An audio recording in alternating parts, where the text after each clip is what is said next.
Many thought they'd never see the day, but the legalization of cannabis is here and promises to be one of the largest legal, consumer, and cultural shifts this nation has seen in a very long time.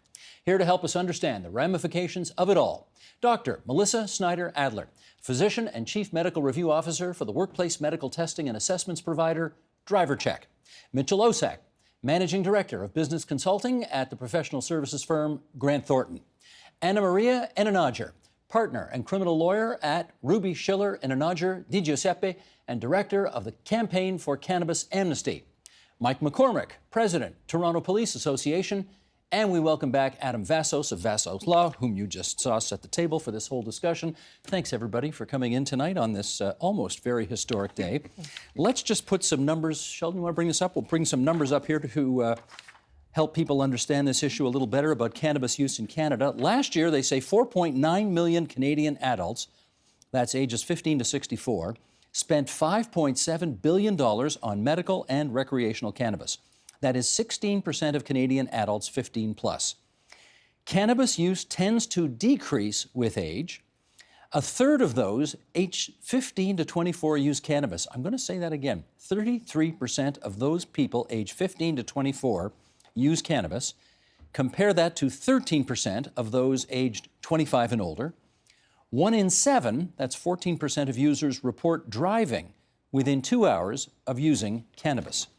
Needless to say, this opens a whole range of issues for discussion here, which, Melissa, we're going to get into first here. Okay.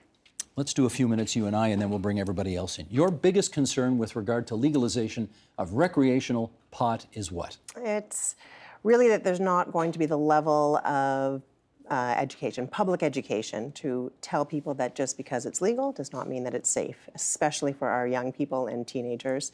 Really for anybody, but that's my biggest concern. Government said 19, which is the drinking age, will be the age for this as well. Is that a good decision? Well, if you ask the medical perspective, brain develops until about age 25, mid-20s. And so when you are allowing a drug that still has impacts on the brain to be legal, it kind of gives this feeling that it's safe, it's fine, it's not a problem, no big deal at all.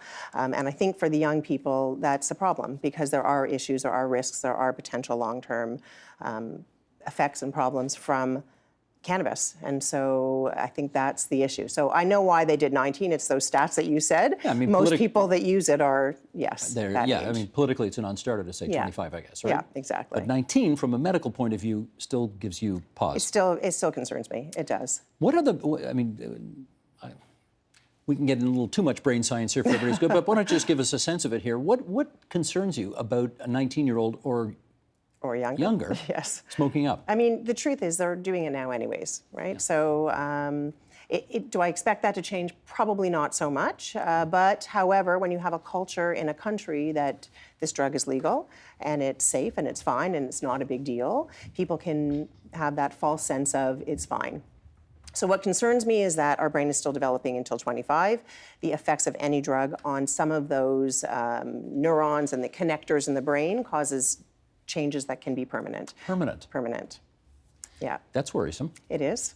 It is. Nadia Allam, whom I suspect you know, she's yes, president of the Ontario Medical Association. She's been on this program before. She ran into a whole heap of mess of trouble on social media when she tried to say what you have just said. And when she went a little further, I think, in saying that she thought cannabis potentially could be a gateway drug as well. Yeah, I think that's what probably got her into trouble. You know, I think there's enough science that I think most physicians will will agree that there is the potential for long-term outcomes with younger use.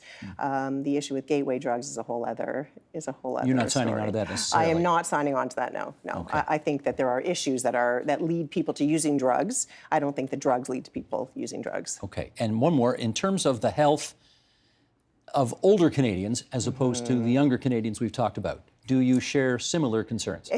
I share some concerns. It's not similar in that you're not going to have necessarily changes that can, as the brain is developing. But with people who are older, there's medications that they may be taking. There's issues with memory that comes into play that we can all say that we've been part of when you get past a certain age. And so adding in any drug that impacts your ability to remember things or that mixes in with other medications can be a potential issue. So I'm not saying you should never do it, but it needs to be taken with some caution that just because it grows in the ground doesn't mean that it's completely safe. Understood. All right, let's get everybody else around the table to weigh in on this. Mike McCormick, why don't we go to you first? I want to ask everybody what their biggest concerns are starting tomorrow. Yeah, I mean, obviously for us in law enforcement, the one stat that really jumps out that you put up on the screen there is the amount of people that are using and then getting behind the wheel of a car, which is a huge concern for us. Impaired driving, whether you're impaired by alcohol or drugs, whatever it is a huge concern. And, the point of them feeling, well, I'm just high or just smoked a joint or whatever, it's not the same effect as alcohol. That's a huge concern. Well, their explanation is that it's actually going to make us drive more slowly, Yeah. more carefully, Yeah. as opposed to speed. Right. Well, I mean, whatever their explanation, you're still seeing somebody getting behind the wheel of a vehicle who's impaired. That's a huge concern. There is a lot of uncertainty in how the testing and what we're going to do in the law enforcement community as far as once we stop somebody who we believe is impaired by marijuana, what is that testing? What is the efficiency of that testing? How we're going to do that? So that's a huge concern when I look at that. The other big concern for us, when we look in other jurisdictions that have legalized marijuana, is the increase of tourism, the increase of traffic into the urban centers where done it into the cities. Where we see a big increase of people coming in using marijuana. How are they going to be using it? Where are they going to be using it? How are we going to police it? How are we going to enforce the laws around it? When you're saying, okay, you have to be, over 19 to purchase it. When we catch people who are younger, how are we going to be doing that? And quite honestly, we don't have the resources to deal with that right now. Okay, these are all issues that we're going to consider over the course of the remainder of the program. Anna Maria, what concerns you? So my concerns around cannabis legalization are twofold. The first is I'm concerned about the amount of confusion and misinformation that is sort of floating around with respect to cannabis legalization. For example, some people are quite shocked to learn that the Cannabis Act, which is coming into force tomorrow, actually creates upwards of 40 more criminal offenses in relation to cannabis. So a lot of people have the perception that legalization means that there will no longer be cannabis-related criminal offenses, and that's patently false. Yeah, correct. There's a limit on how many plants you can grow in your own home and all this kind of stuff. Exactly. Yeah. And then second to that is a second aspect of that misinformation dynamic is that a lot of people don't recognize that the Cannabis Act actually draws a distinction between licit and illicit cannabis. So even the limitations that would permit one to sort of legally possess, distribute, and consume cannabis, those do not apply where the source of the cannabis is illicit. So that distinction is lost on a lot of people, and I'm concerned about that because it might bring people in conflict with the law where they have no intention to do so. They have no intention to actually violate the law. And then my second concern revolves around the absence of any provisions in the Cannabis Act and going forward in the regulations relating to cannabis amnesty. So the pardoning of people who have previous cannabis convictions on their records. Particularly, I'm focusing on non-violent simple possession offenses. We know that that number is quite large, and we know that those people have their lives quite devastatingly impacted by the presence of that entry on their criminal record. And for a lot of people, it doesn't make sense for that to persist on a person's record when the very action that is burdening them with that record is no longer illegal. You'd like those records expunged? That's correct. Gotcha. Okay, Mitchell, your turn. Your biggest concern. First, I want to share the concerns of of these expert panelists beside me. My take will be more on the commercial side. As we stand right now, there have been billions of dollars invested in this sector in Canada. There are thousands of jobs at risk. And we're basing legalization on a model that has never been proven anywhere in the world right now. Canada is only the second country to be able to do it. After Uruguay. After Uruguay, but never on this scale. So the whole world is watching. Canada. The whole world is watching various licensed producers, and I hope it goes well. We'll see, but there is a significant amount of business and commercial risk once we flip the switch. Do you think it's kind of cool that Canada is leading, or are you more on the side of, boy, we don't want to be the leaders in this area? Well, there's two sides of it. You know, in business, I like the position of being a fast follower because you learn from other countries or other companies' experience. Having said that, no one else stepped up to the plate. So I'm proud as a Canadian to be able to say we're leading. From what I've seen from a regulatory perspective and from a commercial perspective, we are doing some pretty amazing things here. So I'm very bullish on corporate Canada to become leaders in the world in cannabis. Adam, we talked about many things, obviously, in our one-on-one interview prior to this, but I'm not sure I got you personally on the record as to what your concerns are going forward. There's several concerns, and I think the major feeling around the table is confusion or concern about unclarity, you know, in terms of the entire process, and that's one of the concerns that I have. I think from day one, we're going to have people who don't understand the difference between cannabis, the product, and cannabis, the ingredient. So people think that cannabis is legal. Great, but we're going to have chefs. We're going to have baristas who are going to be working with the product. We're going to have chefs who are going to start cooking with it from day one. We're going to have baristas who are going to start putting it in their tea from day one. And what they don't realize is that you can't do that. You can't use cannabis as an ingredient, as a retail sort of commercial business. You can make it at home and you can consume it yourself or with your friends, but the moment you start to sell it, and that will happen, you've got an issue. And at that point, you're afoul of the law. You're now operating in a criminal jurisdiction, which could, and the penalties for that now are much more severe than they were before. So I think the government has to start working towards clarifying that process, but also working towards a regulatory regime where people can actually do that. So tell people what's in the product, how much is in the product, how is it going to affect them? Because you're not going to stop people from putting cannabis in their tea from day one. Okay. It's going to happen. Lots of ideas around the table we want to start following up on, and I'll start, Mike, following up on your piece with Melissa. Everybody at this table understands what being drunk is, right? Legal limits of alcohol, you blow over 80, you're impaired. What constitutes driver impairment for somebody who's smoked up? That's a good question. Let us know. Yeah. That's important. You know, we have to remember that impairment comes, as you had said, from many different ways. So alcohol, drugs, cannabis, whatever it may be. I mean, truthfully, being too tired or, can be impairing as well. But when it comes to cannabis, you can be impaired from the recent use, intoxication. You can also be impaired later on, so what we call residual impairment or withdrawals from people that are chronic heavy users that stop using. So hours after the fact. Hours, days, weeks. Now, roadside testing and what they are trying to do is pick up that acute intoxication, that recent use where the risk may be the highest from a driving perspective. But there's a difference between impairment and intoxication. So, do your people have an absolute hard and fast sense about what constitutes impairment? No, I think that's part of what we're talking about here today. And Adam, you brought it up, like going through this and what is the actual test, and is that test a valid test? And then for the lawyers at the table, I think that it's the land of plenty coming for you folks, because I mean none of this is tested, none of it is brought before the courts. When we went through the impaired and being able to say, okay, if you have X amount of alcohol in your system, it is a sign of impairment and it's a definitive test. Now we have the subjective test and all the experts are all over the place on it. And how are we going to be charging people for impaired? What are the tests? And we're going to have to run this through the courts.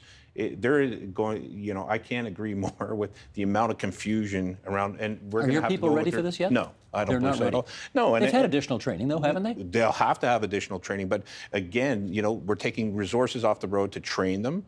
The tests are not conclusive, or they are subjective at best right now. And you just heard how what is impairment? So if we're saying that you can have that in your system a few weeks later, whatever, so should people not be able to drive a car? For 3 weeks after For 3 weeks. I mean, we're dealing with that on a labor perspective Well, right now. let's talk technology here for a second. Again, we all know around this table and watching what a breathalyzer test is when you get pulled over on the road. What is the breathalyzer test or the equivalent for smoking up? Well, there is none. So there is none. And just to clarify, it's always been an offense to drive impaired by cannabis. I think we're just putting more attention onto that because of the fact that we're entering into a territory where now the consumption of cannabis is going to become legal. It's always been something that will bring you into conflict with the law if you are impaired by cannabis and driving. The way that prior to Bill C-46, prior to that bill, the way that you would determine impairment for cannabis is through drug recognition experts who were trained to identify indicia of impairment, such as slurred speech. That's not happening bloodshot on a eyes. roadside, though, is it? It is actually. It will happen. It is. So if a person, An expert is going to be. absolutely, that's what happens. Yeah. That's what's Yeah. going You're on going to have now. experts in every squad car. Well, going there around? you go. Well, I mean, you know? they're trained police officers, and they've received training to detect signs of impairment by drugs. So if a police officer has reasonable grounds to pull somebody over because they seem to be driving in an impaired way, approaches the individual, sees that they've got bloodshot eyes but doesn't smell any alcohol, sees that they've got slurred speech, it triggers the police officer to make further inquiries and perhaps call for a drug recognition expert to do a test on that individual at the roadside. So there's already a mechanism in place that we have been using. It may be overburdened by the sheer number that people are expected to we anticipate seeing, but what is different is that now we have the introduction of oral fluid testing, which, as Dr. Schneider-Adler mentioned, is one way that we are attempting to determine acute impairment, but breathalyzers have been determined to correlate perfectly almost with impairment, with brain impairment by alcohol. So we know that when you blow a certain number on a breathalyzer, it means with certainty that you have a certain, well, I mean, so there's some debate about that, but setting that aside, we sort of generally within the legal framework. We get when you're drunk. Yeah, Right. Or impaired. it correlates with impairment. The difficulty with oral fluid testing is that there are a variety of factors where there is that result in no scientific consensus on the correlation between impairment and a certain reading or cutoff of an oral fluid test. In which case, and let me go to you, Mitchell, on this next one. We well remember 25, 30 years ago, a group called Mothers Against Drunk Driving, MAD, came forward to say, it's enough, it's enough. There's too much carnage on the highways of people driving drunk. Would you expect to see some kind of similar organization come forward saying, enough, we've got too many stoned people driving on the highways? Yes, absolutely. So Mothers Against Drunk Driving has been joined by Fathers Against Drug Driving, brothers, aunts, uncles, and sisters. So they've been very vocal, and correctly so, about being strong advocates for responsible usage and definitely non-impaired driving. So what we've seen when Prime Minister Trudeau announced that he wanted to legalize cannabis, there's been a rise of a number of advocacy groups who've been speaking out against it. And clearly, many Canadians, we're not sure of the number, but I would say a good minority of Canadians are not in favor of legalization of cannabis. Adam, are the workplaces of this province ready for what the rules are going to be? I get the loaded question. I can help. The short answer, Steve, no. I mean, you have to realize what's happening now. So this is the last time a restricted substance was legalized in Canada was almost 100 years ago. It was 1927. And that's what's happening here now. So same thing with the roadside tests. They didn't have roadside tests in 1927, but they developed them over time. And the same thing's going to happen with cannabis. And in terms of workplace, there's certain jobs that have sensitivity to whether or not. Well, let's take the, we'll take the obvious ones out of there, right? Like you can't fly a Doctors, plane, you can't, right, all that stuff. Right. I mean, we get you can't be. Right. But right now, there are people who work in this building who during their lunch hour or a break or something like that, go outside, because of course you can't smoke indoors anymore, Right. and have a cigarette. Will you be able to do that going forward and have a marijuana cigarette and then come back to work? If you're an employer and you try and stop your employee from doing something that's perfectly legal, you could be facing a human rights violation, right? And it's no different than going out and having a cigarette or going out at lunchtime maybe and having a beer with or a glass of wine with your lunch. I mean, that's what's happened now. We have legalized this product. So to try and say you can't use this, you could be in for some serious litigation. I know you're not the lawyer, but you're the No, doctor. not a lawyer, but I will say though, people don't have a right just because it's legal to come to work impaired, right? Absolutely. So so can you go out and smoke a joint and go to work, or eat an edible once we have edibles? The truth is that we all know that one drink causes this much impairment per person. I think most people know that, but you eat a brownie or smoke a whole joint or whatever, do you really know how that's going to affect you? People that probably smoke regularly may know that. But there's different effects, and so it's not linear, it's not predictable the way it is with alcohol. It's very different. Mike, would you say would you, you're smiling already. Yeah. Would you say it's ill-advised for anybody during a quote-unquote smoke break to go outside, toke up, and then go back into work, whatever their job was? Yeah, I would say it's ill-advised from a labor perspective. It's the same as I would say it's ill-advised to go to the local bar and throw back a couple of ryes at your break. But the point is that what is impairment and what is fit for being fit for us, fit for duty, or anybody else being fit to be able to do their job. Well, they've said in your case, they've said 28 days. No cop should be. I know. I mean, well, where do you get 28 days? Why not 29 or why not 27? Where's the science behind that? And again, when we're looking at that, to Adam's point, we don't think that that'll be able to stand on the face of it at all. It's fraught with all kinds of issues. So how are you going to test every officer who comes in? Are we going to have to self-declare if officer has ingested it day one of their holidays and it's 27 and a half days?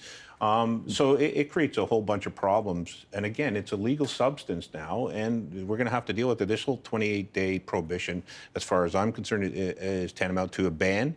And it's not going to be able to stand, I believe, in the police service. We have very strong rigors and rules about being fit for duty. And as you said, impairment can be from alcohol. It can be from fatigue. We have officers who, are overworked and stuff. They could be impaired, and they would not be fit for duty. So if you're not fit for duty, you shouldn't be able to go out and do your job. And like I said, we have a lot of rigors around that, supervision, and that should be the threshold for us. Have you sent a mass email out to members of the Toronto Police Service that you represent saying, here's my advice about what you can and can't do? And again, what we're dealing with right now in Toronto is we have a draft policy. So I'm going to be meeting with the chief and the people of the service next week, the end of this week, to have some discussions around that, because it is a draft policy. And again, we don't think that this will stand any test, and we might retain counsel here to help us out with that position. But we're happy to bring people together here. Thank you for that. We do. So I mean, we don't think it'll be able to survive that test. So it is a draft policy, and we're hoping that there'll be changes to it. But when you talk about the accumulation of THC in your system or whatever over time, I think any sort of chronic use, or where we get into people who are abusing a substance, whether it's prescribed drugs, whether it's marijuana or alcohol, we have to deal with that as a health issue, and we should be dealing with that on that basis. Let me ask your question to Melissa. He said 28 days, 27, 20. Is there some science to 28 days? There's some science, only that in looking at the amount of time it takes to eliminate THC from your system altogether. And so there are certain industries that use that standard. So aviation, for example. So even with medications and over-the-counter medications that can be impairing, they require full elimination out of your body. So that may be partially where that came from.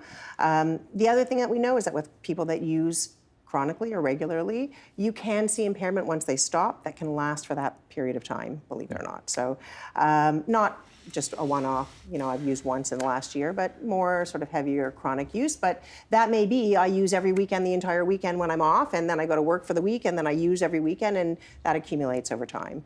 So those withdrawals and impairment can last for a while. So I suspect that's where that 28 days came from, but we need a good lawyer here. Go ahead. Well, I think the kind of use pattern that you're describing raises the question of whether or not there is a substance abuse or substance use issue with that person. Yeah. And where that is the underlying issue or the underlying concern, employers do have a duty to accommodate that person to ensure that their job is not risked as a result of their disability, because it is ultimately a disability. So the employer's duty to accommodate will have to take into consideration cannabis consumption, but it'll be difficult to determine whether or not cannabis consumption is something that falls within a substance use problem or a categorizing it as a disability, or whether it's something that doesn't necessarily arise to the level of a disability, but it's a habitual and personal practice that is incompatible with the nature of the function that the person is. Well, is Adam, has to- let's get specific here. In your view, as a lawyer, should airline pilots ever be allowed to smoke up? From my personal point of view, I don't think so, because my family and I fly, and I want them to be safe. So your concern is, will the exercise of their right to smoke or use a product that's legal affect or impair their ability to do their job? And I think that's a test. All right. How about bus drivers? It doesn't change. It's the same thing. Someone that's entrusted with the safety of the public, I think you have to have special concerns. How about right? police officers? Absolutely. Police You think officers, doctors. Cops should never be allowed to toke. I don't think lawyers should be allowed to have any cannabis either. Too late. You're too late for that one. You should have come up with that years ago. Would you say I think we're better on cannabis. That's a different show. Okay. Would you say that these people ought to abstain from alcohol as well? I'm not the person to decide what they should abstain from, but my concern is, and I think this is the key when you're looking at it from an employer's point of view, is the ability of your employee to do his or her job or to carry out their responsibilities impaired in any way from the use of any product? Because it doesn't have to be, alcohol or cannabis. It could be any product. It could be painkillers. It can be other medicines that affect their ability or impair their ability to do their job. And I think that's a concern, and that's what employers have to determine. But it's also a responsibility on the employer, right, and the employee. That's you. Yeah, so let me bring a business branding aspect to this. Would I want to be flying on an airline that allows its pilots to toke up at any time? Do I And the infer answer the answer is no? Absolutely not. I hope I speak for everybody on this panel. So I think there are major ramifications to companies' brands and share prices if they go one step or two steps towards any kind of liberalized view or perception that they take a very liberal view around usage. How about your own company? Have you had this chat with employees there? Absolutely. What'd you tell them? What did I tell them? Well, I'm not the CEO of the company, so I didn't tell them anything. But we have some very strict policies around using alcohol and all kinds of things, and it's exactly as my friends here have said. I mean, impairment is impairment. We also encourage our employees to use common sense. We're in a client-driven industry. Our clients don't want to see that we're stoned while we're helping them on their work, on their tax work, accounting work. So as far as we're concerned, we're not interested in putting that risk in front of anybody. Do you have any workplace laws, or not laws, but practices about going out for a toke break over lunch or that kind of thing? Yeah, I believe they've been updated, and they're very consistent with how we treat alcohol. So in the same way that you wouldn't go, as alcohol. So in other words, a glass of wine over lunch is okay, therefore... No, listen, I'm not telling you, I don't know what's in our workplace employment policies. I don't drink at lunch, particularly when I'm with a client. So, we have a policy of delivering, client trust and client confidence. And as far as I'm concerned, that doesn't include any substance, whether that's alcohol or cannabis. Got it. Adam, can a landlord tell his or her tenant, I don't want any drug use in my... even if it's legal, I don't want any drug use in my unit? They can put it in their lease, and whether or not, though, that will withstand a challenge, I'm not sure. But you can certainly, condos are doing that now in their declarations. They're saying no smoking, and you're stuck with that. And if you're in a condo or you buy a condo that decides to adopt that kind of a declaration, then you can't use cigarettes, cannabis, you can't smoke anything.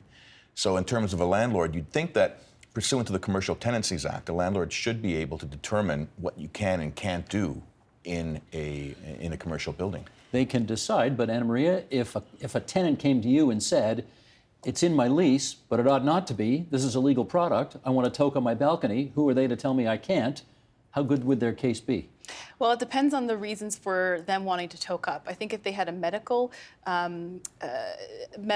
cannabis, or a prescription for cannabis medically, and they're required to use it for the purpose of pain relief or for the relief of other symptoms.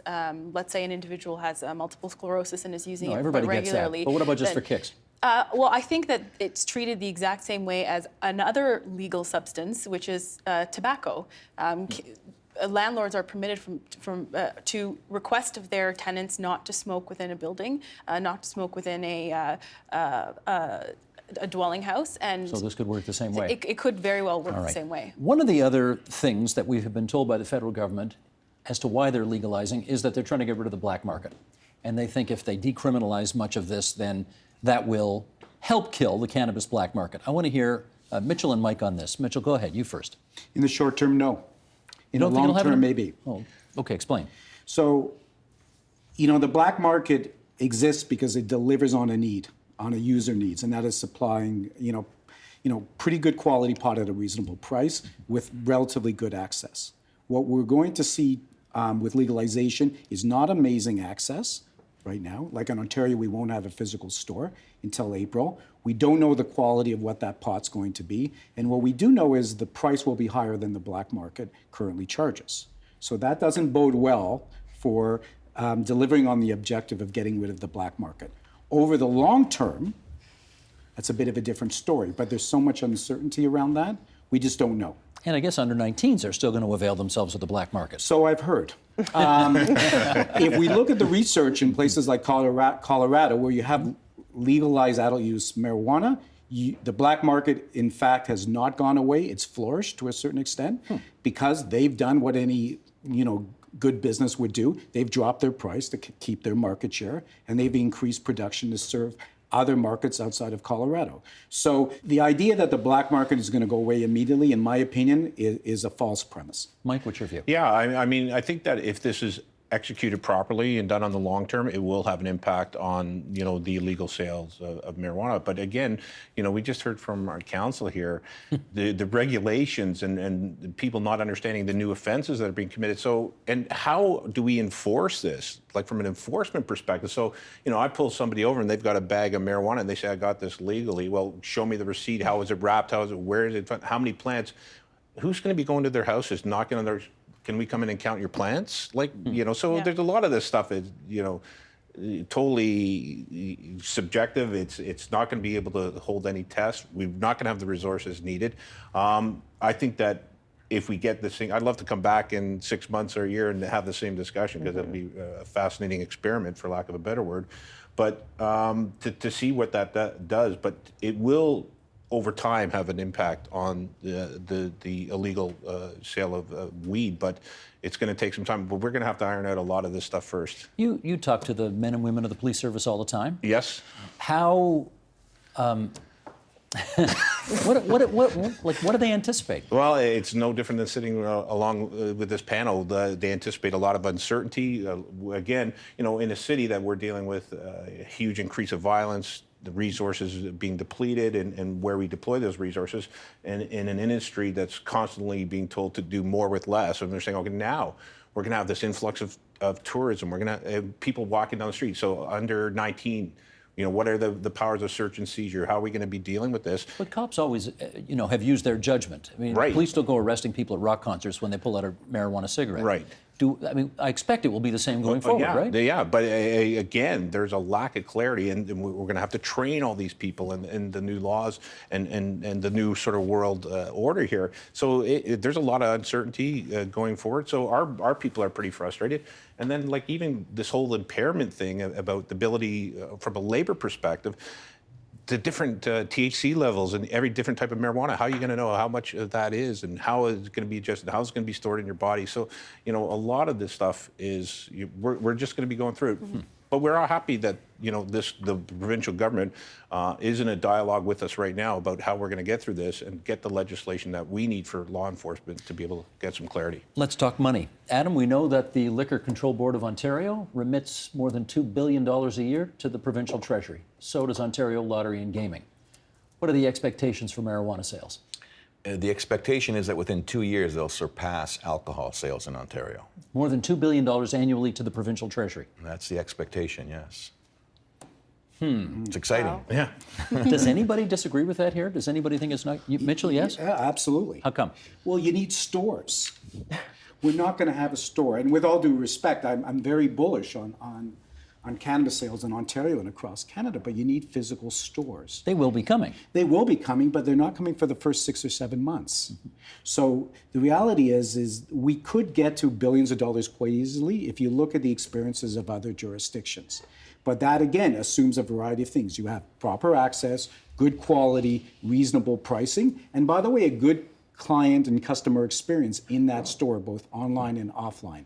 We have yet to see all of those things. Sure. So I wouldn't be, counting the pennies so quickly.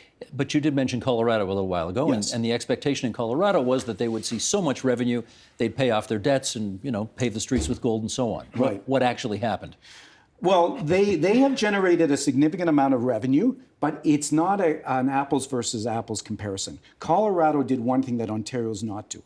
So what they did is they tried to convert a lot of illegal dispensaries into the legal economy. We're not doing that in Ontario. So we're germinating a retail system from the ground up with no model to build that on. It's very different. We're also applying a tax of $1 per gram roughly on the sale of every gram. That doesn't completely go to Ontario, only about 75% of that. So we're not going to collect that bounty of taxes in its entirety. That's going to be shared. And when you look at increased potentially compliance and law enforcement costs, we're going to be making money, but we're going to be spending a lot of money in education and policing as well. We've talked about the black market. What's the gray market? The gray market today in Ontario are illegal dispensaries. And what's the future for them? They will be shut down. And with any opportunity to kind of get back in the game? Well, they may try, and right now what you'll have potentially is pop-up stores in different municipalities that maybe like Markham or Richmond Hill or Oakville don't want it. But I'm more concerned about the plethora of online stores that exist now that may continue to exist post-legalization, because those are a lot tougher to shut down. If, Anna Maria, these gray market locations existed when marijuana was illegal, should we not expect them to continue to be around when marijuana is legal? The government has made it quite clear that come October the 17th, these dispensaries will be illegal and will be shut down. So whether or not, I think that's been communicated quite clearly. Whether or not they persist and whether or not police exercise their discretion in shutting them down is another question. But given that before, every time they shut them down, you'd reappear somewhere else. Right. And pot was illegal then. Right. I mean, I presume we should expect them to reconstitute themselves when marijuana is legal. If the benefit for them in doing so persists, because there will be some drawbacks come October 17th. They will be competing with legal supplies of cannabis, albeit probably at a higher price. So there'll be a calculation that needs to take place among the people who run these dispensaries about whether or not the legal and profit-based upside to continuing to exist will outweigh the downside of serious criminal consequences, increased enforcement by law enforcement, increased scrutiny and competition as well. Yeah. Adam. The fines, too, are changing. So if you're a landlord, you could be facing a $1 million fine if you allow your tenant to open on October the 17th. Yeah. So that's where I think the real enforcement's going to come from. The landlords are just going to go in and lock these people up because they can't afford to face that kind of a financial and penalty. again, from a policing perspective, it has been a gray area, and there has been a lot of latitude given. That's not going to be happening after October 17th. It will be a much more robust, and if people want to continue to open, the enforcement will be a lot more strict than it has been going forward, and that is an essential component when you're having a substance brought into the legal realm. It has to be taken care of, and if we can get the resources here in Toronto, I'm sure we can spare a few people, but that'll be it. Adam told us in the previous interview that there are regulations in place about how close you can be to a school and all of that kind of thing. Melissa, based on what you know of it, are those adequate protections to ensure that students are not cutting class to go buy something at the dispensary just down the street? They're buying right now. So, truthfully, I mean, people go out and we see the numbers. People are going out and buying now anyways. And so is that going to change? Is this going to decrease it? Probably not. I'm happy that, sitting at the playground with a 4 or 5-year-old, there's not going to be somebody well, there are people right now smoking joints in the public park, but legally they shouldn't be able to do that. Is it going to change the access to kids? Probably not. One more quick thing on money from you, because in the previous segment you said it can cost $250,000 just to set up a mom and pop operation. Right. Why so much? Safety protocols have to be built into it. If they're gonna follow the model, we don't know yet, as I said, because the legislation is not out. But if they're gonna follow the model from other jurisdictions, in the last year we've been traveling to Washington, Colorado, Amsterdam, Vegas, and if you look at the places that do it right, they have separate entrances, separate exits. They have a place where you walk in and you check, or you have to become a member. Then you go back and there's a consultation area. That costs money. You're not going to be able to put that together for $50,000, $60,000. You're going to have to spend some serious cash to open up a good place. Gotcha. Okay, in our remaining few moments here, let's try this. I know predictions on this kind of thing are notoriously unreliable, but we have a bunch of expertise around the table, and I do want to tap into it. So, Melissa, given the new regime coming in tomorrow, would you expect that more Canadians, more Ontarians, will smoke up going forward? I think more people will try it. I think more people will use it because there is the culture of it. Do I think that we're going to see a huge increase in the people that are using it on a daily and regular and problematic basis? We may see a slight increase. But when you look at other jurisdictions, what we've seen that youth use, so teenagers, there was a little blip, but it's kind of come back down now to about where it was before. That'll probably happen here. And with adult use, it has gone up, but we don't know what that means. Is that just, instead of having a glass of wine on a Saturday night, I'm going to, smoke a joint instead? Maybe those numbers come from that. Do we know? We don't really have the data to state that these become problematic users. So I think when there's a whole culture of this is legal, it's not really a big deal, people will try it. There's lots of people that haven't engaged in it because it's illegal. They may try it, but are they going to become daily, chronic, everyday users? Probably not. What was the Colorado experience? The Colorado experience is exactly what Melissa said. There was a little bit of blip among younger people, and then it stabilized. Where a lot of the increased usage came was more middle-aged, so say 25 to 54, and that was infrequent usage. The big difference with Colorado than Ontario is that Colorado edibles, cannabis that can be consumed in a gummy bear, a cookie, a drink, that is legal. When that comes in October 2019, I expect that the consumption by segment as well as the form of consumption will go up significantly because you're no longer smoking it anymore. You can eat in a cookie, you can eat in social situations, and it's going to be a lot easier for people to consume the product than toking up, which carries the stigma of smoking.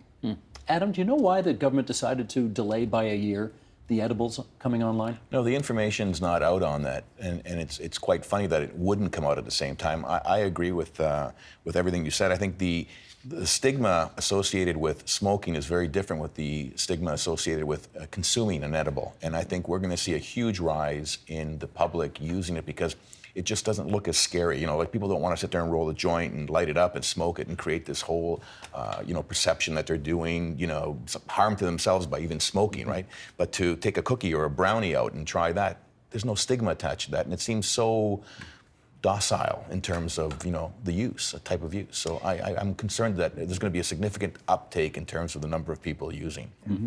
That's our time tonight, friends, and I think we covered just about everything you always wanted to know about marijuana use. And didn't have to be afraid to ask. So here we go. It's all here. If you don't get the reference, Woody Allen, 1972, IMDb. Check it out.